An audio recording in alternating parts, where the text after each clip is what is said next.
አባባ ከመጀመሪያ እስከ መጨረሻ የቲናን እያንዳንዱ ጉዷን በካሜራው አየ። በዚህን ሰዓት የመጀመሪያው ውሳኔው ቲናን በዛ በካሜራ ውስጥ ባየው ነገር መረጃ ስለሰበሰበም ቀጥታ ወደ ፖሊስ ነበር ወስዶ የሰጠው። በዚህን ሰዓት ቲና አሁን ላይ የምትገኘው በማረሚያ ቤት ነው። ሌላው ኤደንና አባባ ባደረጉት እንግዲህ ኤደን ተጠራጥራ ስለነበረ መጨረሻ ላይ ግን አሸናፊ እሷ ሆናለች። ካሌብና ትሁቴ በነጻነት አሁን የቀለበት ፕሮግራም አደረጉ። አባባ አሁን አንዳንድ እያሉ ጠላቶቻችን ቦታቸውን እየያዙ ነው። የዛሬው ልዩ ቀን ነው በማለትም እንግዲህ ደስ በሚል ሁኔታ ትሁቴና ካሌብ የቀለበት ፕሮግራማቸውን አድርገው እንግዲህ የኛ የሚሏቸውን ሰዎች ጠርተው ተሰባስበው ደስ በሚል ሁኔታ እያሳለፉ ይገኛሉ። የቲና ተንኮል እንግዲህ ይፋ ወጥቶ አሁን ላይ ምን ማድረግ ወደየት ወደ ምን መወሰን እንዳለባት የማታቀው ቲና በገዛ እጄ ባጠመድኩት ወጥመድ እኔው ራሴ ልግባበት፣ ጭራሽ እስር ቤት እስከ መቼ ነው የምኖረው እያለች እንግዲህ እያለቃቀሰች እስር ቤት ትገኛለች። ፖሊሶቹም በዛ በካሜራ ውስጥ ከአባባ ጋር ያዩትን ወንጀሏን እንዲሁም ጉዷን ይሄ የሚያስምር ሳይሆን እድሜ ልኳን እስር ቤት እንድትበሰብስ የሚያስደርግ ነገር ነው በማለትም እንግዲህ ሁሉንም ነገር ውሳኔያቸውን ደምድመው ወስነው ፍርድ ቤቱም የራሱን ቅጣት ለቲና አኮናነባት። ሰላም ውድና የተከበራችሁ የዙዙነት ሚዲያ ቤተሰቦች እንዴት ናችሁ? ልይ ሰላማችሁ ይብዛልኝ። ለዚህ ቻናል አዲስ የሆናችሁ ሰብስክራይብ ያደረጋችሁ ቪዲዮውን እስከ መጨረሻው ተከታተሉ። ትሁት ቀጣይ ፓርት ይዘን መጥተናል። እንግዲህ ትሁቴ ተካሊብ የደበቀችው ነገር ትልቅ ነገር አለ። የወለደቻትን ልጅ የእህቴ ልጅ ናት በማለትም ነገር ግን አሁን ወደሱ ህይወት አምናና ወዳ ፈቅዳ ገብታለች። በኋላ ላይ እውነታውን ሲያቅ ምን የሚል ይመስላችኋል? ካሌብ አሁን በተደጋጋሚ ምንድን ነው ልጅቷ ወይም ደግሞ የተጻፈው ደብዳቤ ያንቺ ናት ወይ እውነቱን ነው ወይ በማለት በተደጋጋሚ ሲጠይቃትም እውነት አይደለም የኔ አይደለችም የእህቴ ልጅ ናት በማለትም ግን ደግሞ አንተና እኔን ለማጣላት በዚህ ርቀት ላይ በመሄዳቸው የመጨረሻ ተገርም ያለው በማለትም ለሱ መለሰችለት። ነገር ግን እኔ ከማንም ከምንም በላይ ሌላ ሰው ሳይሆን የማምነው አንቺና አንቺን ብቻ ነው። አንቺ ምንም ይሁን ምንም ይሄ እንደዚህ ነው ካልሽኝ አምኜ ነው የምቀበለች ሲላትም በደስታ ተጠምጥማ ስታቅፈው እሱም ግራ ተጋብቶ ከቆይታ በኋላ አቀፋት። መጨረሻ ላይ ግን በአባባ ጥረት ለሁለቱም ጥያቄ ሲያቀርብላቸው እንግዲህ እሷም በጣም እንደምትወድህ ግልጽ ነው፣ አንተም በጣም እንደምትወዳት ግልጽ ነው። ውደታችሁን ይፋ አውጥታችሁ ስላልተናገራችሁ እንጂ ሁሉም ነገር በጣም ደስ የሚል ነገር ነው በውስጣችሁ ያለው። አንተ ያለሷ እሷ ያላንተ አንዳችሁ ያላንዳችሁ መኖር እንደሚከብዳችሁ ተሁለታችሁም አስተውያለሁ። ስለዚህ እሷም ዋጋ እየከፈለች ያለችው ካሌብን አንድ ነገር ያደርግብኛል በማለት ነው። ስለዚህ አሁን የእውነተኛ ባልና ሚስት ሁናችሁ ማየት ፈልጋለሁ በማለትም ለሁለቱም ጥያቄ ሲያቀርብላቸው እሷ ፈቃደኛ ከሆነች በእኔ በኩል ችግር የለውም፣ ደስተኛ ነኝ፣ በሷ ደስታዬ የሚለካው በሷ ነው በማለትም ለአባባ መለሰ ካሌብ። ትሁቴም ተስማምታ ኢደን ስትጠይቃት ካሌብና እሷ የቀለበት ፕሮግራም ማድረግ እንዳለባቸውም ተወሰነ። በዚህን ሰዓት የቀለበቱ ፕሮግራም ሲደረግ አቶ ተመስገን ያዙ ይልቀቁኝ ሲልም ነገር ግን እዛ ቀለበት ፕሮግራም ላይ የፖሊስ እጅ ነበረበት። ማለት ፖሊሶቹ እዛ ፕሮግራሙ ላይ ተጠርተው አባባ የልጆችን የቀለበት ፕሮግራም የሚረብሽ ሰው ስላለ ከቅርብ ርቀት ሆናችሁ እንድትከታተሉልኝ ስለምፈልግ እንዲሁም የልጆችን ደስታ እንዳጠፉብኝ ስለማልፈልግ እናንተ ከፕሮግራሙ ላይ እንድትገኙ በማለትም ለፖሊሶቹ ስላቀረበ አሁን ላይ ተመስገን እዛ መጥቶ የእነሱን ፕሮግራም ማቋረጥ አልቻለም። ነገር ግን ተመስገን አሁን ላይ እሳት ለብሶ እሳት ጎርሶ ከቲና ጋር እስር ቤት ሄዶ ጠየቃት።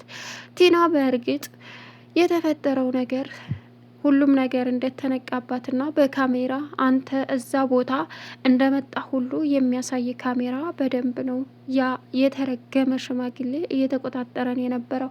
ስለዚህ እኔንም ሊያስይዘኝ የቻለው በዚህ ምክንያት ነው ስትለውም በጣም ይገርማል። ግን እኔ እመኝኝ እንዳንቺ በቶሎ እጄን ሰጥቼ ቁጭ የምላ አይደለውም፣ ይዣቸው እሞታለሁ እንጂ ትሁቴን ለሱ ጥዬ በፍጹም። ዛሬ ቀለበት ቢያደርግላትም የህይወት መቆየቱ ቀለበት ውስጥ የምታክል መሬት ውስጥ እንደምከተው ምንም ጥርጥር የለውም በማለት ነገራት። ማለት አለች ቲና። ይኸውልሽ ቲና፣ ይህን ስነግርሽ ከባድ መርዶ እንደሆነ አውቃለሁ፣ ግን ደግሞ ያ ሽማግሌ ሰውዬሽ ቀለበት ፕሮግራም እያደረገ አድርጎላቸዋል ዛሬ። እናም ሄጄ ነገሩን ለማበለሻሸት ቢያስብም ፖሊሶች እዛ ቀለበቱ ፕሮግራም ላይ ሆን ተብለው የተጠሩና የተቀጠሩ ስለነበሩ ምንም ማድረግ አልቻልኩም ሲላት፣ እንግዲህ ቲና በንዴት ራሷን ስታዘፋለች። ምን ሆነሻል ሲላትም፣ ልጠይቅሽ እኮ ነው የመጣሁት ምን ሆነሻል ሲላትም፣ ከዛ የሆነ ነገር ነግረህ እንዳደረካት ይሉኛል በማለት ራሱን ደብቆ ላጥ ብሎ ወደ ነበረበት ተመለሰ።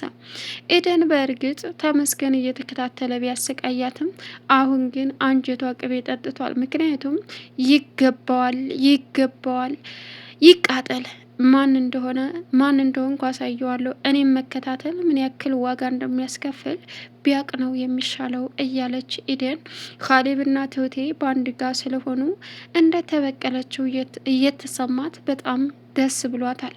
በእርግጥ ለተመስገን ደካማ ጎኑ ትሁቴ ናት። ትሁቴን አጣ ማለት ለራሱ ህይወቱን አጣ ማለት ነው። አሁን ላይ የእሱ ውሳኔ በጣም አሳሳቢና ከባድ እንደሆነም ግልጽ ነው። አባባ ግን በመጡበት ሊጋፈጣቸው ወስኗል። ትሁቴ አሁን ቀሪ ዘመኔን ከሱ ጋር እንዳደርግ ፈጣሪ እርዳኝ፣ የደበቅኩትም እውነታ እንዳያስቀይመው እርዳኝ፣ ወድጄ ሳይሆን አስቀድሜ ልጅ እንዳለኝ ብነግረውና ተደፍሬ እንደወለድኳት ብነግረው ካሌብ እስከ መጨረሻው ይርቀኛል ብዬ ስላሰብኩ ነው። ፈጣሪ ሆይ የውስጤን አይተህ አንተ እርዳኝ እያለች ትሁቴ እንግዲህ ፈጣሪዋን እየተማጸነች ትገኛለች። ሌላው በሚያሳዝን ሁኔታና በከባዱ ሁኔታ አሁን ላይ ምን ማድረግ እንዳለባት የማታውቀው ቲና፣ ምክንያቱም ወጥታ እንደ ልቧ ማግኘት የማትችላቸውን ምክሮችም ልታገኝ ስላልቻለች አሁን የመጨረሻ እየተናደደችም እራሷንም እየጎዳች ትገኛለች። አባባ እንግዲህ ጥንቁቅና ጀግና እንዲሁም ደግሞ ብስለት በእድሜ ብቻ ሳይሆን በአእምሮ እንደሆነ እድሜ ስለጨመረ ስላነሰ ሳይሆን ብስለትን እንድንማር የሚያደርገን አባባ ነው። ነገሮችን በሙሉ ተከታትሎ በጥበብ ጥላቶቹን እንዴት ማሸነፍ እንዳለበት ከአባባ ብዙ ተምረናል። አንዳንዶቻችን በግልፍተኝነት፣ ለምሳሌ ካሌብ በግልፍተኝነት ብዙ ነገርን ለማጥፋትና ለማበላሸት ይሮጣል። ግልፍተኝነት የትም ቦታ እንደማያደርስ አባባ ጀግና እንዲሁም አስተዋይ መሆኑን እንደሱ ሁነን ጥላቶቻችንን በጉልበት ሳይሆን በብልሃት እንድናሸንፍና እንድንጥል ብዙ ነገር አስተምሮናል። ሌላው አሁን የትሁቴ ልጅ በእርግጥ እዛ ቤት ድረስ ተልካለች። ፎቶዋ ትሁቴ ከልጇ ጋብራ ግን ቢሆንም ለካሌብ የዋሸችው ውሸት ነገ ጧት ዋጋ ያስከፍላል። በእርግጥ ያሰበችው እሷ ብነግረው ሌላ ችግር ይፈጠርብኛል፣ ስለዚህ አርፌ ብቀመጥና እሱ እንዳይርቀኝ ምንም የኔ አይደለችም በማለት ማሰብና ማሳመን አለብኝ ስላለችም ነበር። ካሌብ ግን ሁሉንም እውነታ አሳምነዋለች። ግን ደግሞ እሷ የምትለው ነገር በሙሉ እንደሚያሳምነው ራሱን አሳምኗል። ሌላው እንግዲህ ትሁቴ አሁን ላይ በጣም ደስተኛ ሆናለች። እሱም ቢሆን ፈጣሪ ሆይ ቀሪ ዘመናችንን የተባረከ አድርግልን፣ በሷም በኔ መካከል ያሉ ጥላቶቻችንን አርቅልን እያለ እንግዲህ ፈጣሪውን እየለመነ ይገኛል። ግን ደግሞ አሁን ላይ ደስተኛ ናቸው። የትሁቴ ልጅ እንዳላት መኖሯን ሲያውቅ ምን የሚሰማው ይመስላችኋል?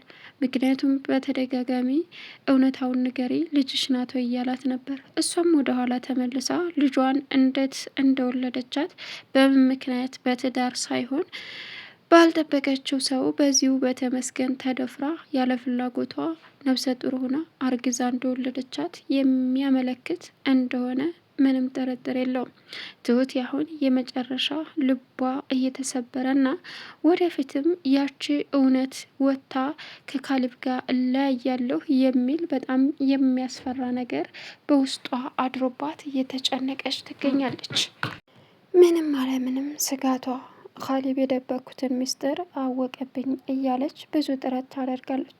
ይህንን ሚስጥሯን እንድታቅ የሚጥረውም ተመስገን አሁን ላይ የትሁትን ህይወት በድጋሚ ለማበላሸትና ከእሱ ጋር እንድትኖር ባለመፍቀድ እያሳሰባት በደብዳቤ እየገለጸላት ይገኛል። ትሁቴ ግን እስከዛው ተሰቃ ትሞታለች። ምንም ኮሻ ለምንም ካሊብ እውነቱን አወቀ እያለች በስቃይ ውስጥ ያለችው አባባም ተረጋጊ፣ የተፈጠረ ነገር ካለ ከምትደብቂ እውነታውን ተናግረሽ ህይወትሽን የወደፊት ኑሮሽን ብርሃን ማድረግ አለብሽ። ባለፈ ነገር እየተጨናነቅሽ ብዙ ነገሮችን አትጭ። አንደኛ ማንነትሽን፣ ሁለተኛ ደግሞ ትዳርሽን እንዳታበላሽ ልጄ በማለትም ይመክራታል።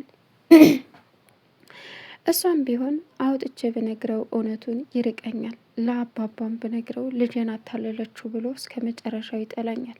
ሰውን ማታለል ምን ያክል እንደሚደብር በቲና ተምረናል ሁላችንም። ስለዚህ መጀመሪያ ያን ጊዜ ፎቶ ሲታይ ነበር እኔ እሱን ማሳመን ያለብኝ። አሁን ምን ላደርግ? ግን ደግሞ እኮ ካሊብ እኔን አፍቅሮኝ ወደ ህይወቴ ይመጣል ብዬ አላስብም። እኔ ማቀው እኔ ብቻ እንዳፈቀርኩት ነበረ። ነገር ግን እሱም እኔ የሱ ህልም ምኞት እንደነበርኩ አሁን ነው የገባኝ። ፈጣሪ ሆይ አንተ እርዳኝ እያለች እንግዲህ እያለቃቀሰች ትገኛለች። ምን ማድረግ እንዳለባት እንኳ ግራ ተጋብታ ለይታ ማታቀው ትሁት ቻናል ሰብስክራይብ ያደረጋችሁ መልካም ቆይታ